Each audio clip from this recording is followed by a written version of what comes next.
When you first start working on cars, you're probably working in your driveway or the parking lot of an auto parts store, or if you're particularly unlucky, you're working on the side of the road because your car just died. As you gain more skills and spend more time working on cars, the more you'll want a full auto shop. I started out making this video as a follow-up to some of my previous videos, and this was going to be 10 essential tools for the advanced mechanic. But as I started thinking about this list, a lot of the things were better classified as items for an auto shop. With that in mind, here are the first 10 items you need to buy if you are starting an auto shop, whether this is a professional garage or whether you just bought a house with a garage that has enough space and you're excited to be able to set up the garage how you want to be able to work on your cars. The number one slot, the first thing that you should buy if you just moved into a garage space and you're no longer working in driveways or parking lots, is I would invest in some good work lights. There are several different types of work lights. There are some that hang from the undercarriage or from the hood of cars. There are also work lights that come on stands and tripods and various types of work lights. I actually got these. These are old stage lights. I got them at an auction. They came with a bunch of tripod mounts, and that's actually two of these are what I'm using to film this video right now. But these do make very good work lights, and I got quite a deal on them. When you're working out of your driveway or a parking lot, you're using one of these headlamps, but as you start doing more and more, it's really nice to have these work lights to be able to see what you're doing and not just see what's directly in front of your face. The second essential thing, and this is quite a big purchase, but I would recommend having a pit or a lift. You can watch this video right here where I explain what a pit is and kind of the differences between working on cars in a pit, which you drive the car over and then you get in, it basically is a hole in the ground that you go down in to be able to work on the undercarriage of a car. Whereas a lift, you drive the car over to the lift and the lift lifts the car up and then you're working on the ground underneath the car. I had to switch cameras here because the battery died, but this will actually give you a good opportunity to see a side-by-side comparison of my new setup, which is the camera.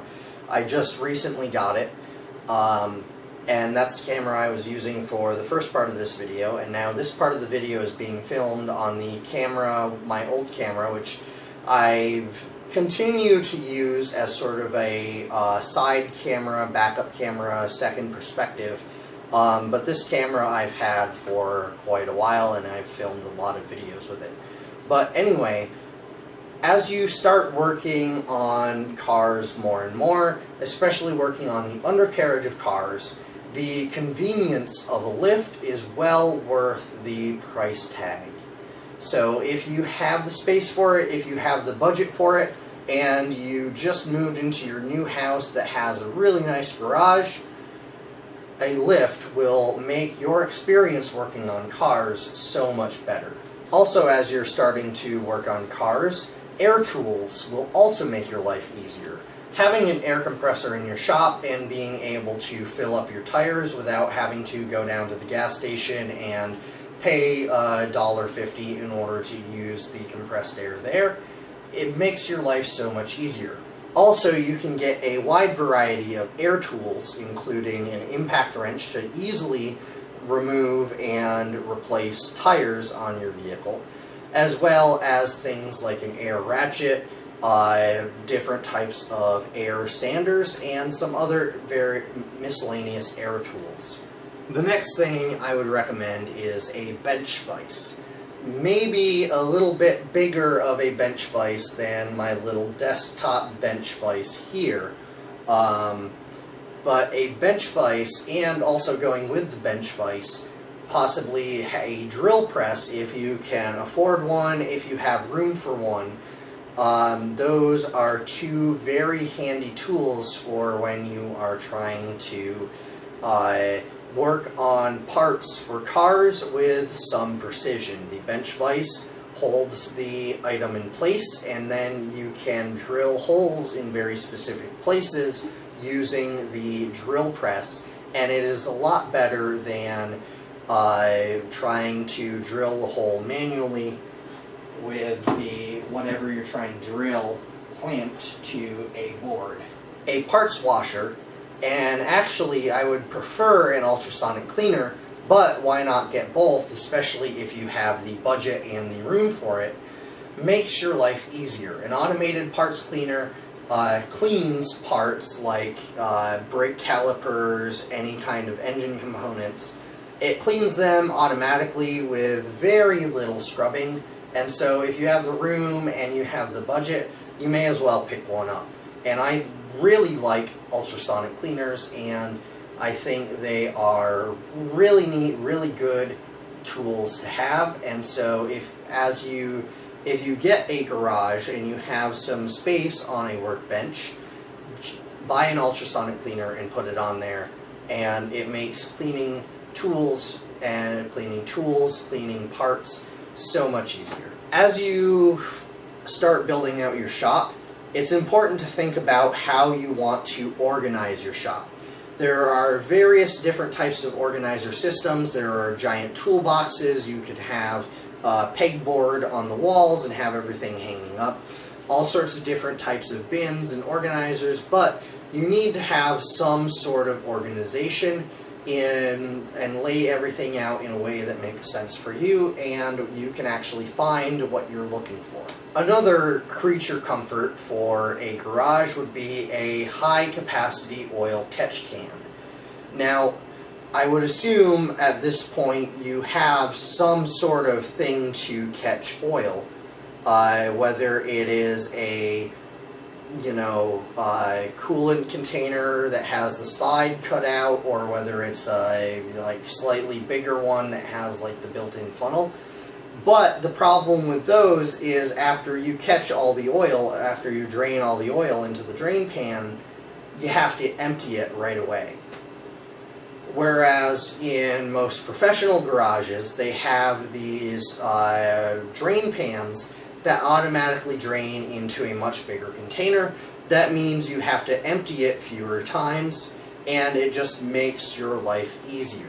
Once you get into serious restorations where you are tearing apart cars, you should probably invest in an engine hoist and a transmission jack. These are two pieces of equipment that can help you much more easily remove engines and transmissions and other things from cars.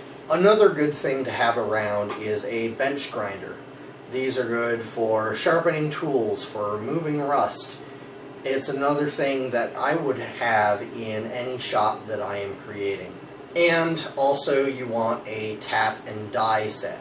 I already mentioned in, I think, my previous video that if you have to drill out a hole because a bolt is stuck in it, you need to use a tap to recreate those threads so that you can put the new bolt in. And so when you're first starting out, it might be easy to just go to the hardware store and grab whatever tap you need at the time that you need it. But once you have the space in your shop, you may as well buy a full set of taps and dies, just so that you're covered if you ever need them. And number 11, as sort of like a bonus, you might want to think about other equipment that would be helpful or useful in your shop. Things like a welder, a plasma torch, and other components. Now, the sky's the limit. You can build your dream shop, or you can get by with simpler things, but you should be thinking about what tools do I need, what things do I want to learn, and what do I want to do in the future, and leave room for expansion. I hope this video has been interesting. I feel like it's just been, oh, this thing is really nice to have, you should get this. Oh, this thing is really nice to have, you should get this. Oh, this makes your life easier, this makes your life easier. But I really hope that this video is helpful to people who are maybe now in a position where they weren't a few years ago to be able to set up their own shop, and they are starting from scratch, and they can really make these decisions about what would be the best layout for them, and hopefully they find this video interesting. Thank you for watching, and if you want to subscribe or watch some other videos on my channel, I would really appreciate it. Thank you. Goodbye.